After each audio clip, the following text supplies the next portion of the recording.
Hi friends, welcome to Jyothika home and beauty Telugu channel. ఈరోజు వచ్చేసి recipe అంటే టీ అండి.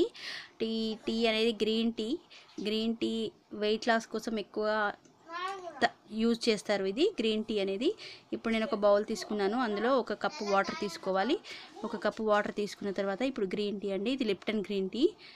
ఇది వచ్చేసి లిప్టన్ గ్రీన్ టీ నేను ఒక జార్లో స్టోర్ చేసుకున్నాను దీన్ని. ఈ లిప్టన్ గ్రీన్ టీ అనేది నేను ఒక కప్పు వాటర్లో, చూసారా ఇది ఎలా ఉందో. గ్రీన్ టీ అనేది పౌడర్ లాగా ఉండదండి, ఇవి చిన్న చిన్న ఇలా గ్రాన్యూల్స్ లాగా ఉంటుంది ఈ గ్రీన్ టీ అనేది. ఇవి వచ్చేసి అన్ని లీవ్స్ అండి, ఆకులతో దీన్ని తయారు చేస్తారు. ఈ గ్రీన్ టీ అనేది లిప్టన్ గ్రీన్ టీ. మీరు ఏదైనా తీసుకోవచ్చు, పర్వాలేదు.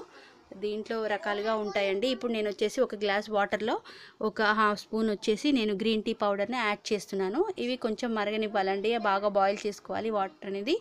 బాయిల్ చేసుకున్న తర్వాత ఇది బాగా బాయిల్ చేసిన వాటర్ని స్టెయిన్ చేసుకోవడమే, అంతే అండి. వడగట్టుకోవాలి. ఈ వడగట్టుకున్న వాటర్ని, గ్రీన్ టీని తాగేయాలండి. ఇది చాలా హెల్త్కి మంచిదండి. డైలీ రెగ్యులర్గా మార్నింగ్ ఒక కప్పు, ఈవినింగ్ ఒక కప్పు తీసుకుంటే చాలా తొందరగా వెయిట్ లాస్ అవుతారండి. అంటే చెడు కొలెస్ట్రాల్ అనేది చాలా వరకు తగ్గిపోతుంది మన బాడీలో నుంచి.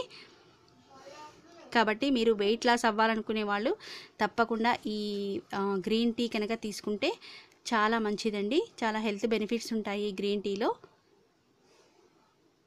ఇది మన హార్ట్కి సంబంధించింది కూడా, డిసీజెస్ని చాలా వరకు దూరం చేస్తుంది. ఇది ఇమ్యూనిటీని కూడా పెంచుతుంది. ఈ గ్రీన్ టీ అనేది ఇమ్యూనిటీ, రోగ నిరోధక శక్తిని కూడా చాలా వరకు పెంచుతుంది. కాబట్టి ఎవరైనా సరే ఈ గ్రీన్ టీ అనేది తాగొచ్చు. ఇది ఒకసారి ట్రై చేసి ఎలా ఉందో నాకు షేర్ చేయండి. ఇంతే అండి, చాలా సింపుల్గా గ్రీన్ టీ అనేది మీరు తయారు చేసుకోవచ్చు. ఓకేనా ఫ్రెండ్స్, థ్యాంక్స్ ఫర్ వాచింగ్.